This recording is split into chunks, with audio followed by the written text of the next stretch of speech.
안녕하세요. 청소년 온라인 농부입니다. 오늘 영상은 저한테 가장 많이 하는 질문과 거기에 대한 답을 제가 한번 정리를 해봤습니다. 자, 이 해당 내용만 알더라도 블로그 부업하는데 굉장히 도움이 될 수 있는 그런 질문과 답변 내용입니다. 월 100달러도 안 되시는 분들이라면은 이 아래 질문에 대해서 역시나 궁금증을 가지고 계실 텐데, 블로그 부업 월 100달러는 굉장히 기본적인 걸음마를 위한 첫 단추입니다. 이 질문과 답변을 한번 확인을 해보시면서 영상을 끝까지 보시면은 큰 도움이 될 겁니다. 이 질문 6가지를 제가 한번 추려봤는데, 첫 번째, 글은 몇 개 정도 적어야지 특정 수익 이만큼이 나올까요? 이렇게 물어보시는 분들이 굉장히 많으시고, 조회수가 갑자기 안 나와요. 무슨 이유죠? 물어보시는 분들 굉장히 많습니다. 그리고 세 번째, 광고는 어떻게 몇 개를 넣어야 될까요?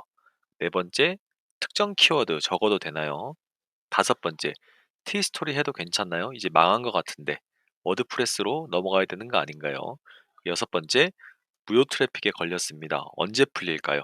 이 6가지에 대해서 한번 제 내용을 정리해서 여러분들께 알려드려 보도록 하겠습니다. 자, 이 관련 질문에 대해서 제가 미리 찍어놨던 영상이 있다라고 하면은 이렇게 밑에 보시는 것처럼 그 질문 아래다가 제 유튜브 링크를 걸어두도록 하겠습니다. 자, 첫 번째 질문부터 한번 가보도록 하겠습니다. 자, 글은 몇 개 정도 적어야 월 100달러, 뭐 월 200달러 정도가 될 수 있을까요? 이렇게 물어보시는 분들이 굉장히 많습니다. 자, 거기에 대해서 제가 글을 100개 적어야 됩니다. 1000개가 되면은 됩니다. 이렇게는 말씀을 못 드립니다. 자, 왜냐면은 글 몇 개가 수익의 일정 부분을 보장해 주는 것은 절대 아닙니다. 보장해 준다라고 하면은 정말 24시간 내내 잠 안 자고도 적을 수 있겠죠. 글 한 개가 1달러, 100개면 100달러. 이게 절대 아니라는 겁니다. 다른 사람도 글을 계속 적어서 최신화를 시키고 내가 적어 놓은 글은 밀리는 과정이 있기 때문에 그 전에 적어 놨던 글들이 무용지물 되는 경우도 있습니다. 자, 따라서 본인이 월 100달러, 하루에 3.3달러 정도를 목표로 한다라고 가정을 하면은, 우리 애드센스 들어가시면은 본인의 RPM을 볼 수 있는 그 화면이 있을 겁니다.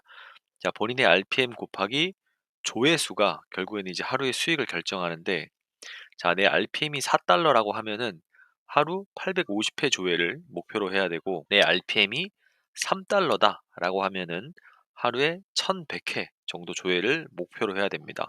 자, 반면에 뭐 RPM이 5달러 정도로 좀 높다라고 하면은 하루에 660 조회수만 나온다 하더라도 하루에 3.3달러가 충분히 나올 수 있는 것이죠.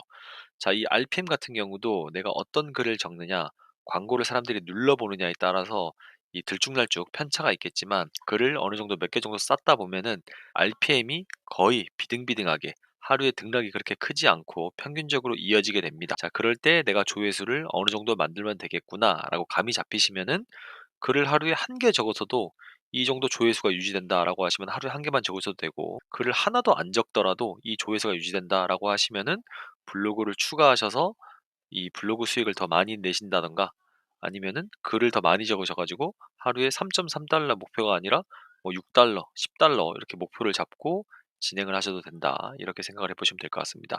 자, 결국에 뭐다? 글을 몇 개 적는 게 중요한 게 아니라, 광고거든요. 자, 결국 중요한 건 뭐다? 글을 몇 개 적는 게 중요한 게 아니라 내 평균 RPM에서 목표하는 수익까지 어느 정도 조회수가 나와야 되느냐, 이 조회수를 만들기 위해서 내가 글을 몇 개 적어야 될까라고 생각하는 게 더욱더 중요하다. 이렇게 생각을 해보시면 될 것 같습니다. 자, 그리고 두 번째, 조회수가 갑자기 안 나와요 라고 질문하시는 분들이 많은데, 조회수가 갑자기 안 나온다라는 거는 뭐 조회수가 하루에 1000이 나왔는데 그 다음날 조회수가 200, 100, 50 이렇게 갑자기 급락하는 경우에 조회수가 안 나온다라고 평가를 할 수 있을 겁니다.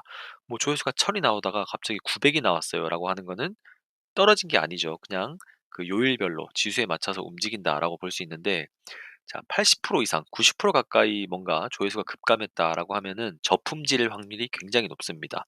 자, 그런데 저품질을 우리가 확인을 해봐야 되는데, 가장 중요한 것 중에 하나가 블로그를 검색했을 때 사이트 홈 주소와 게시글이 동시에 보여야 된다는 겁니다. 그런데 더 중요한 거는 사이트 홈 주소가 노출되고 있는지, 이게 정말 중요해요, 여러분. 사이트 홈 주소가 노출되고 있느냐, 이게 정말 중요합니다. 자, 게시글은 노출이 되는데 홈 주소가 노출이 안 된다. 이거는 저품질입니다. 자, 그런데 홈 주소는 노출이 되고 있는데 게시글이 안 보인다. 이런 거는 저품질이 아니라 그 해당 게시글만, 해당 포스팅만 노출이 안 되고 있는 상황이기 때문에, 이런 글 자체는 삭제를 하시고 나서 재포스팅을 한다던가, 아니면은 그 키워드는 적지 않는 것을 추천을 드립니다. 자, 그럼 어쨌든 "저품질이 왔다."라고 했을 때 이거를 해결할 수 있는 방법은 제가 영상을 굉장히 많이 찍어 드리고 설명도 해 드렸는데, 항상 이것에 대해서 정확하게 인지를 못하시고 엉뚱하게 문의를 하신다든가 그런 경우가 있는 것 같습니다. 자, 그래서 해결 방안을 제가 4 단계로 정리를 한번 해 드리면은, 자, 저품질에 의심 가는 글은 이 숨김 처리하는 게 아니라 반드시 삭제를 해 주셔야 됩니다. 자, 그리고 다음 고객센터에서 1:1 문의를 해서 여기서 그 관리자가 저품질을 풀 수 있도록 조치를 우리가 해 줘야 되는데, 자, 이런 화면에서 우리가 문의를 해야 됩니다. 고객센터에서 티스토리 가셔서 문의할 때 일반 문의로 하시고, PC 웹에서 티스토리 블로그 또는 게시물 주소를 입력하라고 되어 있는데, 내 블로그 주소, 게시글 주소가 아니라 내 블로그 주소를, 전체 홈페이지 주소를 입력해 주시고, 이 문의 내용 자체에는 내 사이트가 검색했을 때 노출이 안 되고 있어서 뭔가 불편함을 느끼고 있다. 게시글도 노출이 많이 안 되고 있는 것 같다. 그런데 유저들이 보기에 불편을 느낄 수 있을 만한 그런 글이 있어서 삭제를 했다. 앞으로 주의를 하겠다. 내 블로그 주소가 다시 노출될 수 있으면 좋겠다. 이런 식으로 내용을 정리해서 적어주는 겁니다. 자, 그렇게 되면은 2-3일 뒤에 답변이 옵니다. 자, 그런데 중요한 거는 2-3일 뒤에 풀리면 정말 다행인데, 좋은 경험이 될 수 있는데, 2-3일 뒤에도 안 풀리는 경우가 있습니다. 풀어줄 수 없다라고 답변이 오는 경우도 있습니다. 자, 그럴 때는 어떻게 하느냐? 포기하지 마시고 1일 1포스팅, 정말 간단한 그런 포스팅을 하시면서 3주 뒤에, 한 달 뒤에 다시 재문의를 하셔서 풀 수 있는 그런 방법이 또 있습니다. 저 같은 경우에도 한 번에 안 풀려서 한 달 뒤에 푼 경우도 있기 때문에, 어렵게 애드센스 승인받은 그 블로그 버리지 마시고 꼭 푸셔서 다시 쓰시면 될 것 같습니다. 자, 가장 많은 초보자분들이 이 저품질에서 황당해하시고 당황하시고 좌절하시고 여기서 부업을 접는 경우가 굉장히 많기 때문에, 이 저품질은 뭐 별것 아니다, 그냥 겨울에 걸리는 독감 같은 경우다라고 생각하시고 약 잘 먹고 푹 쉬면은 낫죠. 그렇기 때문에 잘 대처하셔서 넘어가시면 될 것 같습니다. 자, 이 푸는 거에 대한 영상도 여기 링크를 걸어 두겠습니다. 자, 그리고 광고는 몇 개를 어떻게 넣어야 할까요? 자, 이거에 대해서도 질문을 많이 하시는데, 자, 티스토리 기준에서는 금지된 광고가 있습니다. 자, 전면 광고 금지되어 있고, 오퍼홀 광고 금지되어 있고, 앵커 광고 금지되어 있습니다. 자, 그렇다면 가능한 광고는 뭐가 있느냐? 우리가 모바일 기준으로 봐야겠죠. PC로는 요즘에 보는 사람이 거의 없기 때문에 모바일 기준으로 본다라고 했을 때는 디스플레이 광고, 멀티플렉스 광고, 이 두 가지만 설정하면 되겠다라고 생각을 하시면 될 것 같습니다.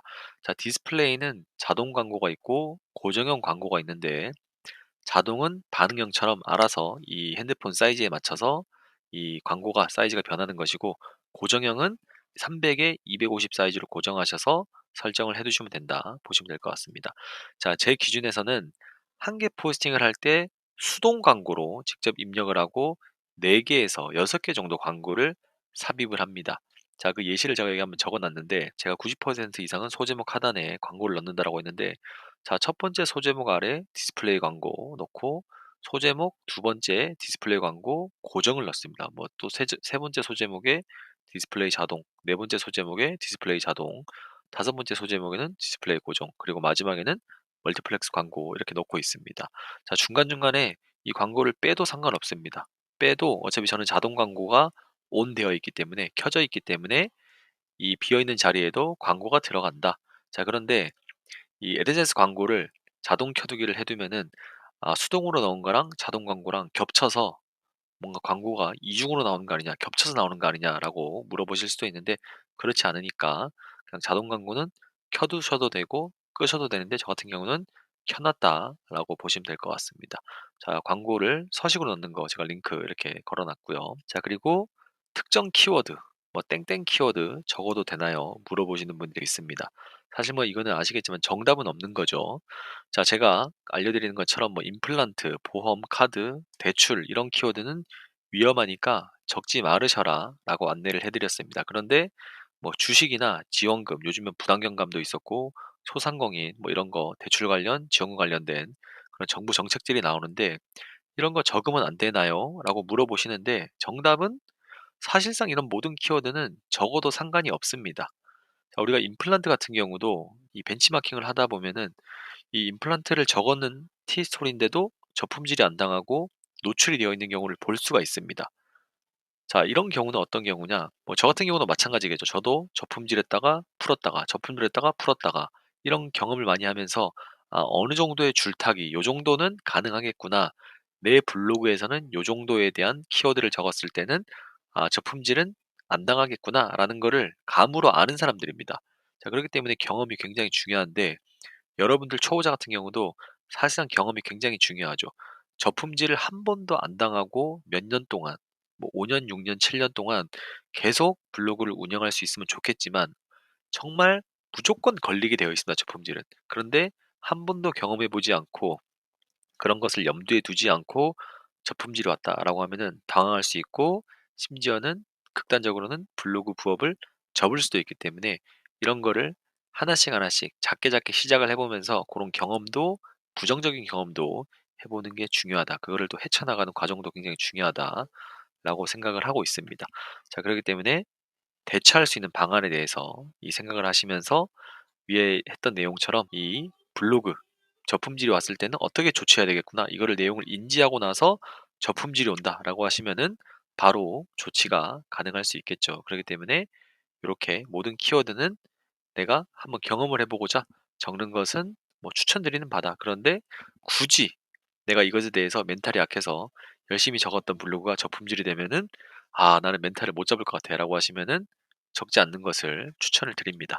자, 키워드 찾는 법에 대한 방법도 여기 링크로 넣어 놨습니다. 자, 그리고 이거는 유튜브에서도 많이 나오고 뭐 블로그 커뮤니티나 다양한 곳에서 굉장히 많이 나오는 주제입니다. 자, 티스토리 해도 괜찮나요? 망한 것 같은데, 이제 아무도 안 쓰는 것 같은데, 워드프레스나 구글 블로그, 네이버 블로그로 넘어가야 되는 거 아닌가요? 물어보시는 분들도 굉장히 많습니다. 자, 네이버, 구글과 비교하면은 상대적으로 이 다음 티스토리는 망한 게 맞습니다. 유저들이 굉장히 적고 계속해서 점유율은 줄어들고 있어. 자, 그러나 이런 장점이 있습니다. 자, 첫 번째, 블로그가 무료입니다. 자, 워드프레스나 뭐 구글 블로그 하려면은 돈을 내는 경우가 있죠. 돈 절대 싸지 않습니다. 초보자분들 한 푼도 못 버는 사람 입장에서는 그 단돈 5만 원, 10만 원 이런 비용이 굉장히 큽니다. 자, 그런데 티스토리 같은 경우는 무료로 운영이 가능합니다. 물론 네이버 블로그 무료지만 애드센스처럼 수익화하기는 어렵습니다. 자, 그리고 두 번째, 초보도 노출하기가 굉장히 쉽습니다. 워드프레스나 구글 블로그나 네이버 블로그랑 달리 최적화만 되어 있으면은 지수와 상관없이 최상단을 먹는 것도 굉장히 쉽게 할 수 있습니다. 자, 그리고 세 번째, 초보 기준에서 당연히 노출이 굉장히 쉬우니까 만족할 만한 조회수가 충분히 만들어질 수가 있습니다. 자, 그러다 보니까 이 조회수는 결국에 수익인데, 이 수익이 비교적 다른 플랫폼에 비해서 쉽게 만들 수 있다라는 장점이 있고, 자, 단점은 뭐죠? 당연히 RPM이 낮습니다. 금지되어 있는 광고가 굉장히 많기 때문에 고단가 광고들을 쓸 수 없어서 RPM이 낮습니다. 자, 그리고 이 네이버나 구글에서 이제 AI로 알고리즘을 바꾸면서 더 이상 네이버나 구글에서 검색해서 내 티스토리로 들어오는 경우가 없어졌습니다. 그렇기 때문에 다음에서 검색하는 사람들의 이 조회수로만 버텨야 되기 때문에 굉장히 조회수가 적게 나오는 거 아니냐라고 볼 수 있지만, 초보자 기준에서는 뭐 하루 조회수 1000, 1500, 뭐 많게는 2000, 3000까지는 티스토리에서도 충분히 할 수 있기 때문에 결코 적은 조회수는 아니다라는 것을 보시면 될 것 같고, 그럼에도 불구하고 나는 조회수를 10,000, 20,000까지도 해보고 싶어라고 하시면은 외부입하시면 되고, 그 기술을 바탕으로 내 그 실력을 바탕으로 다른 블로그, 다른 플랫폼으로 병행해서 전향해서 운영을 하시면 된다라는 내용을 알려드리고 싶습니다. 자, 외부입하는 방법은 여기 이 영상으로 또 링크를 남겨두도록 하겠습니다. 자, 그리고 마지막, 이 무료 트래픽에 걸렸습니다. 언제 풀릴까요?에 대한 또 질문을 주시는 분들이 많고, 실제로 우리가 네이버나 구글에 검색을 해봐도 구글 애드센스 무료 트래픽에 대한 내용이 굉장히 많습니다. 자, 근데 이거를 푸는 방법에 대해서는 사실상 답은 없습니다. 뭐 굉장히 다양한 내용들이 있지만 사실상 답이 없이, 전체적인 맥락은 뭐 보름에서 한 달 정도를 기다려 봐야 됩니다. 라는 내용이 이 대다수이기 때문에, 한번 기다려 보시면서 그 기간 동안에 뭐 내가 블로그를 하나 더 키워볼까? 아니면 다른 영상을 보면서 뭐 다른 부업도 좀 알아볼까? 이렇게 생각을 하는 시간을 보내셨으면 좋을 것 같습니다. 이 앞서서 6가지 질문과 답에 대해서 내용을 한번 살펴봤는데, 이 6가지 질문과 답은 기술적인 부분은 아니지만 이 블로그를 하시면서 초보자분들이라면은 누구나 겪는 궁금한 사항들입니다. 그래서 이런 경우가 생겼을 때 청소하는 온라인 농부는 이런 의견을 냈으니까 '이렇게도 할 수 있겠네 한번.' 이렇게 생각을 해 보시면서 참고를 해 보시면 좋을 것 같고, 블로그로 돈 버는 데 기술적인 부분을 알고 싶다라고 하면은 아래 내용을 참고하시면 좋을 것 같습니다. 한 번에 해결을 해 드리도록 하겠습니다. 자, 오늘 영상 여기까지고 도움이 되셨다면은 구독과 좋아요 눌러 주시면 감사하겠습니다.